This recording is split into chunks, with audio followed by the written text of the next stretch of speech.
তিনি আপনাদের এত সময় হরিকথা রসান্নবে ডুবিয়ে রেখেছিলেন। আমি ডুবাতে পারবো না, আমি হয়তো একটু ভাসিয়ে দেব। আমার ওই হরিকথা রসান্নবে ডুবাবার মতো যোগ্যতা এবং সেই ভজন ওজন কোনোটাই নেই। আমি দুরাচার, ভজনবিহীন, সাধনবিহীন। তবে যতবার ব্যাসাসন উপবেশন করতে হয় ততবার যে দুটো ব্যক্তিকে স্মরণ না করলে ভাগবতীয় কোথায় প্রবেশ করা যায় না, আলোচনা করাই উচিত নয়। প্রথমত হচ্ছে যিনি সর্বজন বন্ধিত, দেবতা পর্যন্ত যার চরণ বন্দনা করেছিলেন, আদুরে দাঁড়িয়ে দেবতা পর্যন্ত যার চরণে অপেক্ষা করেছিলেন, যার আশা আগম বাণীতে যার আশা পথে চেয়েছিলেন, শুধু 60,000 মণিবর্গ নয়। ব্যাপার কি একটু কথা হয়, কিন্তু এই উপরে যারা বসছেন মায়েদের কথা বন্ধ করতে পারে, মস্তকগুলো ঢেকে বসতে হবে প্রত্যেকে। একটা মায়েরা যেন মস্তকটা ফাঁকা রেখে না বসা হয়। রাধে রাধে। একটা মা মস্তক ফাঁকা রাখবে না। আর করুণা করে চরণে হাত রেখে বলছি, কথা বলবেন না, আমার কান হচ্ছে একটু বেশি সজাগ, হরিণের মতো, আর চোখ হচ্ছে শকুনের মতো। শকুন যত উপরেই থাকুক না কেন, তার দৃষ্টিটা যেমন নিচে থাকে, আমার অবস্থাটা তাই। আমার চোখ কিন্তু এমনি সময় চোখে কম দেখি, কিন্তু এখন আবার ভালো দেখি আপনাদের কৃপায়। এখন আপনাদের ওই ব্যাটারিটা তো আপনাদের চার্জ, এই ব্যাটারিটা ঠিক আছে, কিন্তু চার্জ হচ্ছেন সাধুগুরু বৈষ্ণবের কৃপা। আপনাদের কৃপা পেলে পরে চার্জ ভালো ফুল হয়, তখন সব ভালো দেখি। আর যখন আপনাদের কৃপা থাকে না, তখন আমি অন্ধ হয়ে যাই, আর কিছু দেখি না। জয় শ্রী রাধে রাধে। তাই করুণা করে এই অপরাধটুকু মার্জনা করে চরণে একটি স্থান দেবেন, আর গৌরহরি যা আজকে আস্বাদন করাবার সুযোগ করে দেন, তাই আমরা আস্বাদন করব। রাধে রাধে।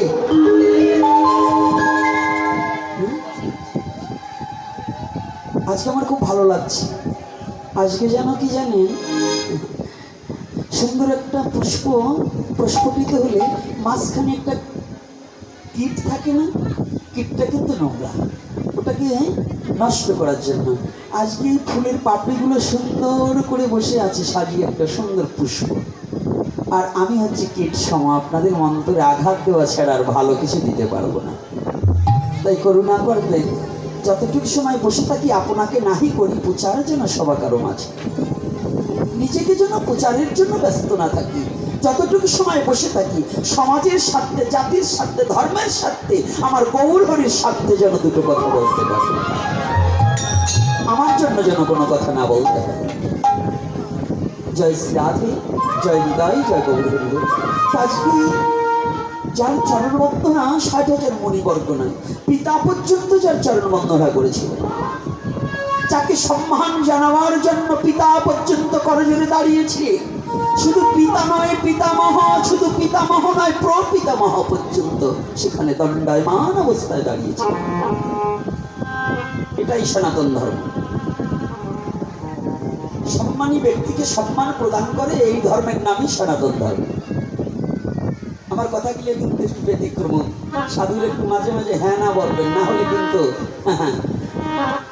জয় শ্রী রাধে রাধে। আজকে এই কার্তিক দাসের মহাপ্রয়াণ উপলক্ষে না জানি গৌরহরি করুণা করে আপনাদের চরণ প্রান্তে দাঁড় করিয়েছে। শুভ দিন, শুভ সময়, শুভ লগ্ন। বৃষ্টি হলেই কিন্তু অশুভ হয় না, বৃষ্টিটা কিন্তু শুভ। যখন কৃষ্ণ জন্ম নিল দেবকীর উদরে মথুরাতে, দেবগণ কি করেছিল? আজকে আমাদের শুভ সময়। মেঘাচ্ছন্ন দিন কবু নহে দুর্দিন, জীবনে কৃষ্ণ ভক্ত সঙ্গ পিনেছে দিন, জীবের জীবনে সেই তো দুর্দিন। যেদিন জীবের জীবনে সাধু সঙ্গ না হয়, যেদিন জীবের জীবনে কৃষ্ণ ভক্তের বদন দর্শন না হয়, তাহার যে দুর্দিন জীবের পক্ষে আর হতে পারে না। তাহলে আজকে আমাদের দুর্দিন নয়, আমরা সাধু বদন দর্শন করছি। রাধে রাধে। তবে আমি আপনাদের বদন দর্শন করছি, আপনারা সাধু, আমি কিন্তু দুরাচার। তাহলে কৃপা করতে তাহলে আজকে সনাতন ধর্মের তত্ত্বটা একটু উপলব্ধি করতে হবে। যুবক যুবতী যারা যেখানে দাঁড়িয়ে কিংবা বসে আছেন, বসার জায়গা পেলে বসে পড়ুন, অনেক জায়গা আছে বসতে হবে। আর কথা একবারে মুখটা আজকে তালা মারতে হবে, কইলে কোনো গোপন কথা কার কাছে না কইও, আজকে তালা মারতে হবে, আজকে কোনো কথা বলা যাবে না। তাহলে এখানে সনাতন ধর্মের মেন তত্ত্বটা কি? পৃথিবীর একটাই ধর্ম যে সনাতন ধর্ম, যে যোগ্য ব্যক্তিকে যোগ্য সম্মান দিতে জানে, জানে কি না? তা কোথায় দিয়েছে? ভাগবতে প্রমাণ দিয়েছে। কোথায় দিয়েছে? সেই ব্যক্তির কথাই বলবো। পিতাও দাঁড়িয়ে তাকে সম্মান দিয়েছে। যেমন একটু আগে আমার মতো নরকের কীট যখন ছুটে আসছে, আপনারা আমাকে সম্বর্ধনা দেননি, দিয়েছেন ভাগবতকে। রাধে রাধে। আপনারা যারা যতজন দাঁড়িয়েছিলেন আর যারা বসেছিলেন তাদের অজ্ঞতা, যারা দাঁড়িয়েছিলেন তাদের বিজ্ঞতা, তারা বিজ্ঞ। কারণ ভাগবত আসার সাথে সাথে সকলে দাঁড়িয়ে সম্বর্ধনা জানাতে হবে, এটাই ভাগবতের নির্দেশ।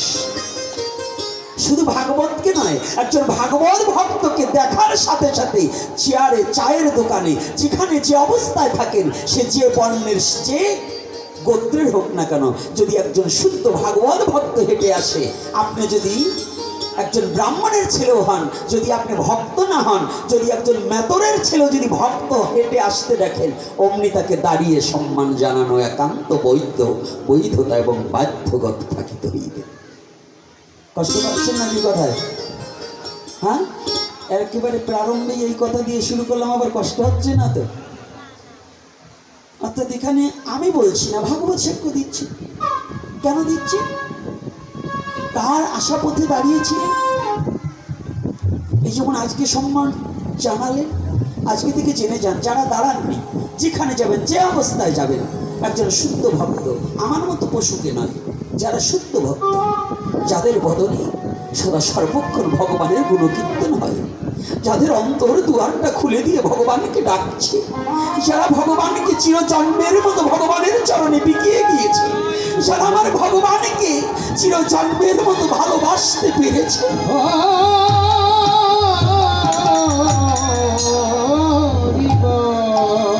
যাদের অন্তরে ভগবানের চিন্তা ভিন্ন, অন্য কোনো চিন্তা নেই,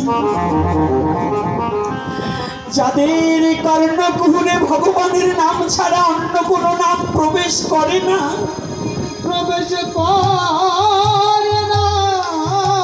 যাদের চিন্তা চেতনা একমাত্র ভগবান ছাড়া জানে না,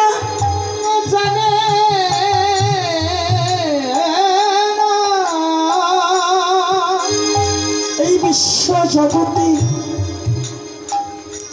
তেমন ভক্তকে দর্শন করলে জীবনে ভগবানকে দর্শন করবো এমন কোনো ভাগ্য জীবনে করিনি। জীবনে এমন কোন সাধনা করেছি যে আমি ভগবানকে দর্শন করব,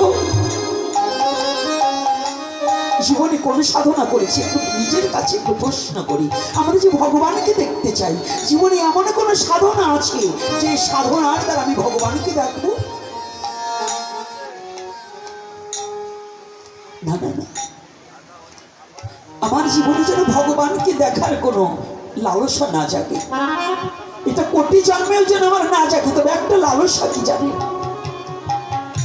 ভগবানকে জন্মে দর্শন হোক বা না হোক, যেন এই পুরা নয়নে যারা ভগবানকে ভালোবেসেছে, আমার সেই ভাগবত ভক্তের চরণ যেন এই নয়নে একটিবার দর্শন হয়।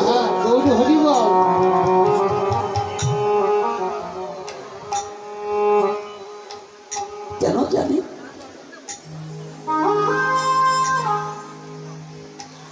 মহাজনে লেখছে,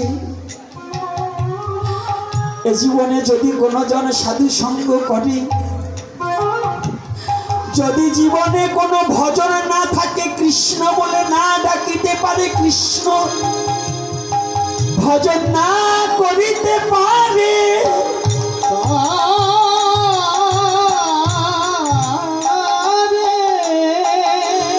আমার মহাজন বললেন, হে জগৎ জীব একটিবার শ্রবণ করো, কি জানো? এই জগতে যার একুল অকুল দুকুল হারিয়ে গেছে, কোন কুলে যার ঠাই নেই, যার কোনো কুলে ঠাই নেই, সমস্ত কুল যার হারিয়ে গেছে, যার ভজন ভোজন কোনোটাই নেই, তার একটা জীবনে যদি থাকে তাহলে হয়ে যাবে। পদকর্তা পথ যোজনা করে বললে, ও জীব যাবে ওরে কোন কুলে ওরে ঠাই নাই রে যা,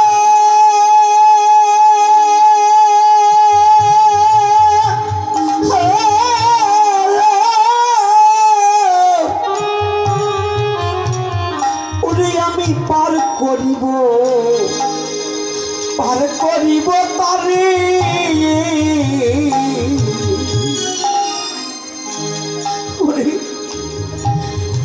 জীবনে যদি সে একদিন ওরে আমার এই ভক্তের সঙ্গ করে আরে কোন কুলে ঠাই নাই রে যা,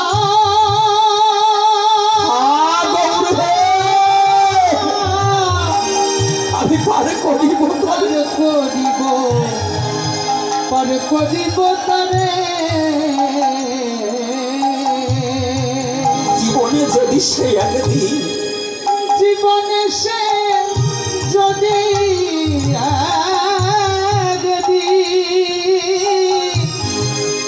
এই ভক্ত সঙ্গ করে রে, ও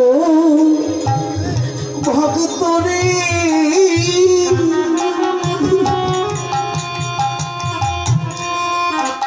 ভক্ত রে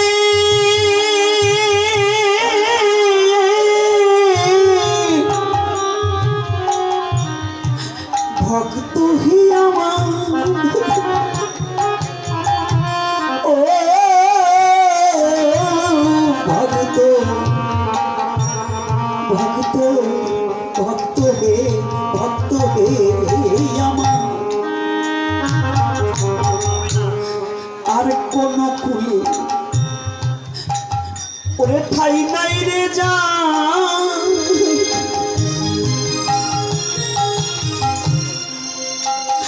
ওরে আমি পার করিব তারে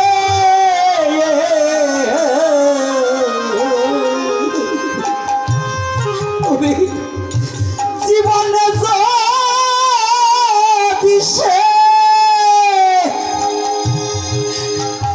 যদি সে একদিন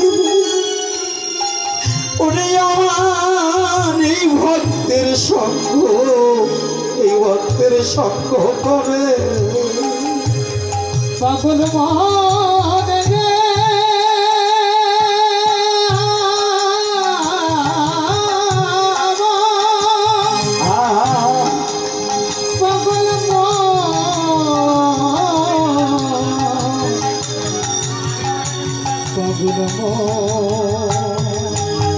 কোন কুলি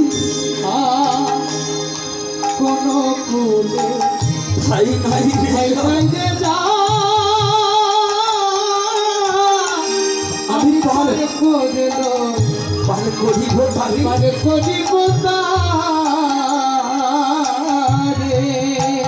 জীবনে যদি সে একদিন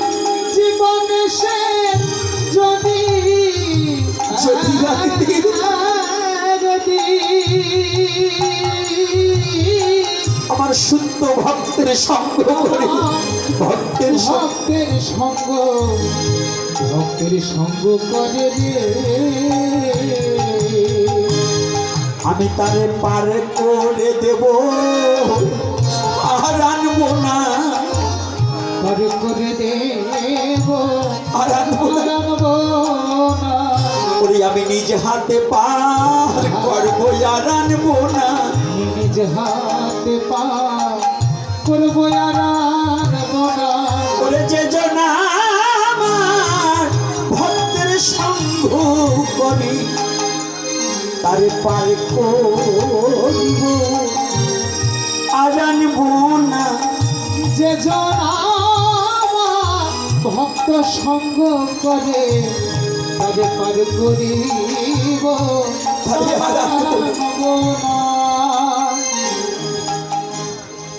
এ বিশ্ব জগতে কোনো কলেজার ঠাঁই নেই যদি তার একটা কলু থাকে। ভগবানকে ডাকতে হবে না। ভগবান গৌরহরি বললেন, আমাকে ভালোবাসিস না বাসিস তাতে কোনো দুঃখ না, কিন্তু একবার যারা আমাকে ভালোবাসে, যারা কৃষ্ণ বলে কেঁদে বেড়ায়, যদি পারিস একবার তাদেরকে ভালোবাসিস, তাদের চরণ প্রান্তে পড়ে যাস।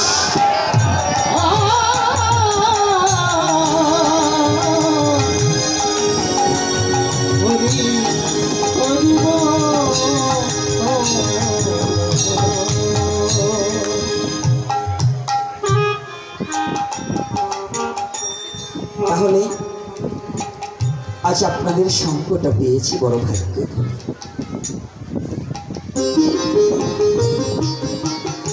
গৌরহরির অপার আনন্দ, অপার করুণা,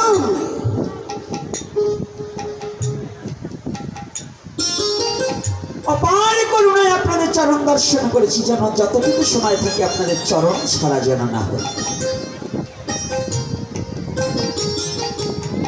আজকে দাঁড়িয়ে আছে পিতা, পিতাকে যার আগম মাত্রায় দাঁড়িয়ে আছে সেই ব্যক্তিকে, সেই ব্যক্তি আর কেহ নয়, কৃষ্ণ দ্বৈপায়ন বেদব্যাস পুত্র শ্রীল সুখদেব গোস্বামী প্রভুপাদ।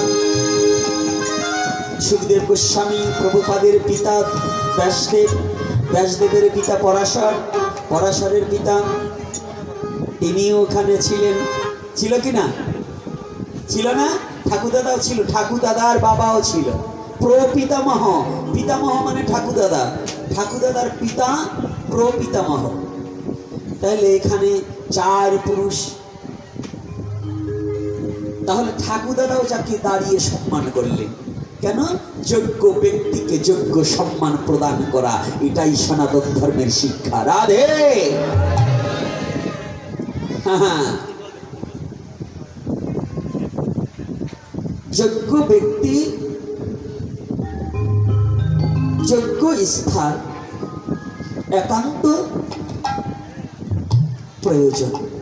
যার যেখানে সম্মান, সে সেখানে তাকে সম্মান দিতে হবে। জয় শ্রী রাধে। তাই আর একজন ব্যক্তিকে স্মরণ করছি, তিনি আর কেহ নয়, যিনি মাতৃগর্ভে বসে ভগবানের রূপ দর্শন করেছিলেন। এই যে মায়েরা,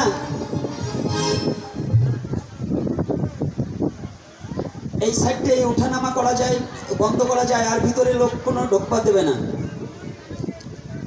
এই মায়েরা, এই মস্তকগুলো ঢেকে বসবা, আর ভিতরে ঢুকলে মস্তকগুলো না ঢেকে ভিতরে আর কাউকে ঢুকতে দেবে না।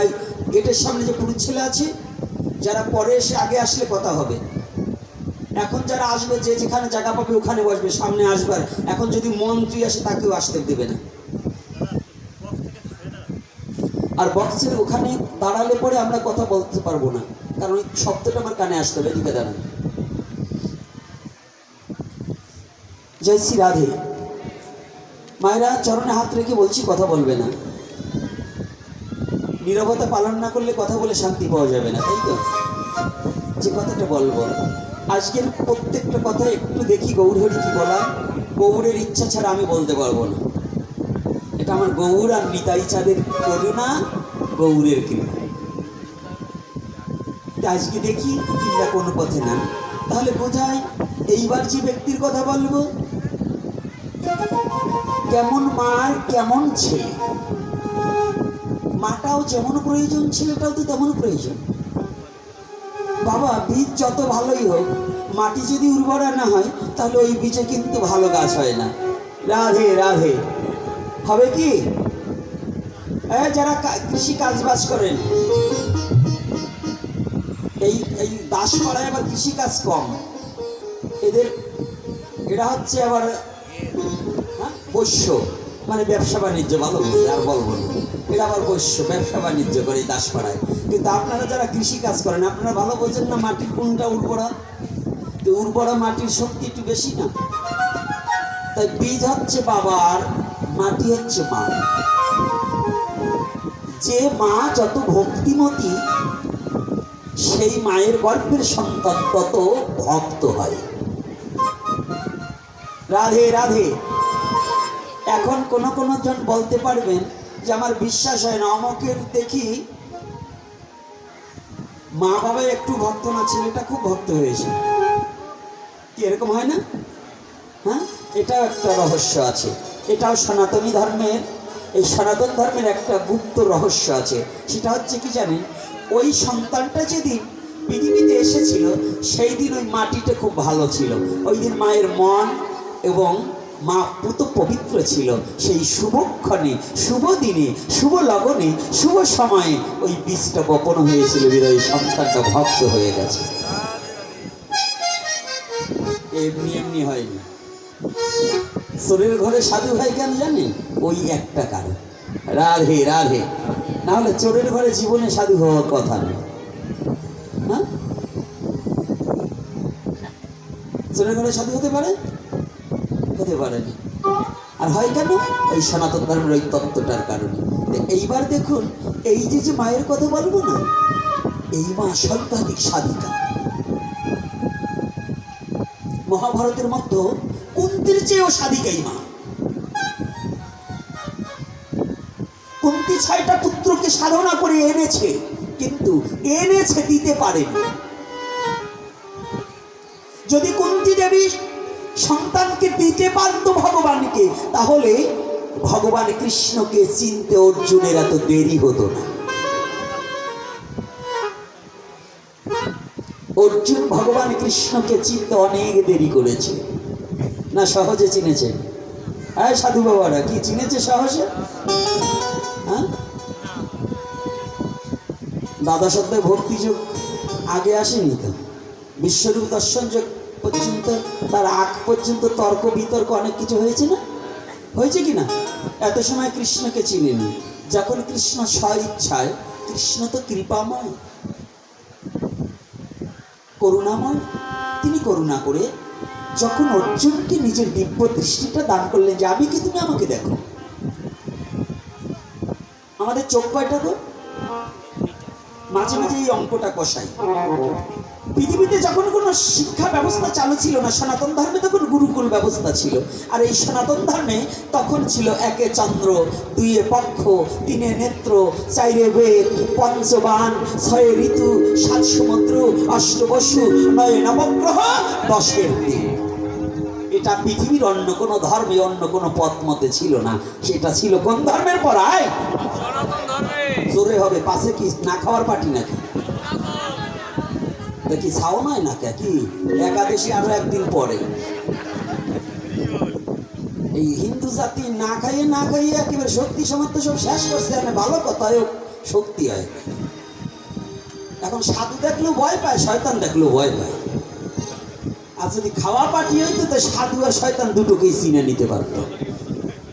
এই জন্য সাধু দেখলে ভয় পাওয়ার কিছু নাই। সাধু দেখলে বুকে টানিয়ে নিতে হবে, আর শয়তান দেখলে পরে মুগুর মারতে হবে। তাই বলবেন, মাঝে মাঝে শোনেন, সাধু কোনোদিন শয়তান হয় না। শয়তানরা পিঠ বাঁচাবার জন্য মাঝে মাঝে সাধুর পোশাক পরিধান করে। রাধে রাধে। এইটা কিন্তু চিনে নিতে হবে,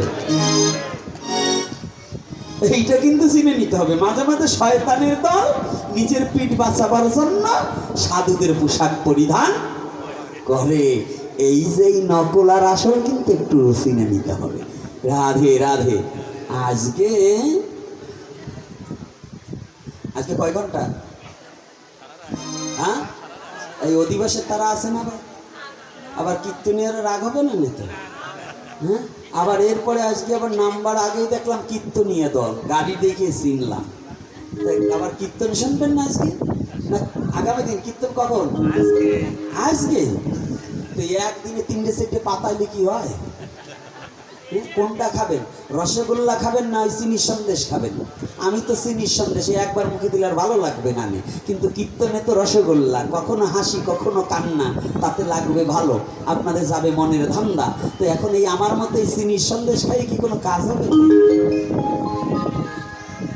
যাক, তারপরেও কিন্তু আবার ওই ঘড়ি ধরে আবার একটু পরে যেন খোঁচা মারেন না, আমাদের কীর্তনের সময় হয়ে গেছে, তাহলে কিন্তু আজকে খবর আছে। জয় শ্রী রাধে রাধে। আজকে সেবারও ব্যবস্থা আছে, ভালো আয়োজন করছে, সারা রাত সেবা হবে আর হরিকথা হবে। কেউ আর বাড়ি যেতে হবে না কি? সাধু বাবাদের কি যাওয়ার ইচ্ছা আছে নাকি? যদি খালি বলতেন যে যাবো, তাহলে বুঝতাম যে আপনার লাইফ গ্যারান্টিটা কি, আপনি যে যাইতে পারবেন এই লাইফ গ্যারান্টি।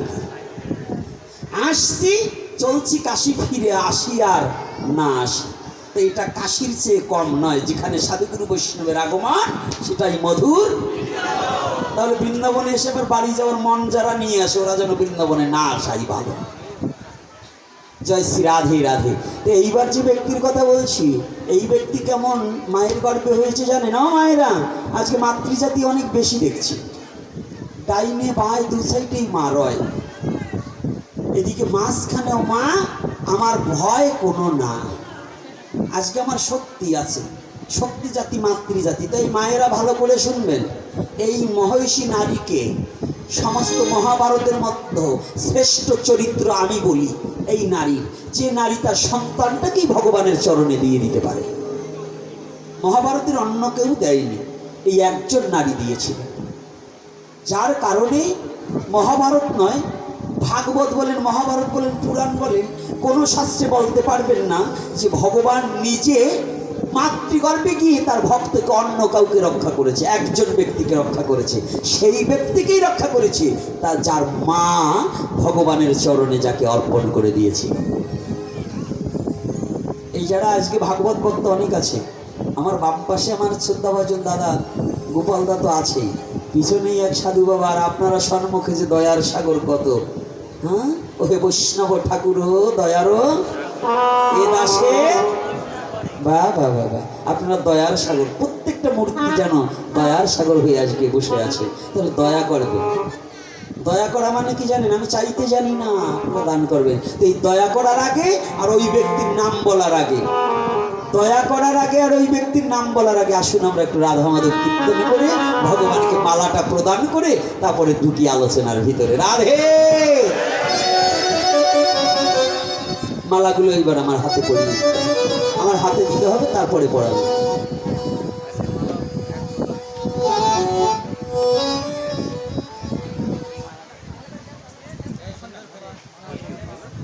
জয় নিতাই দান বাবা, জয় শ্রী রাধে।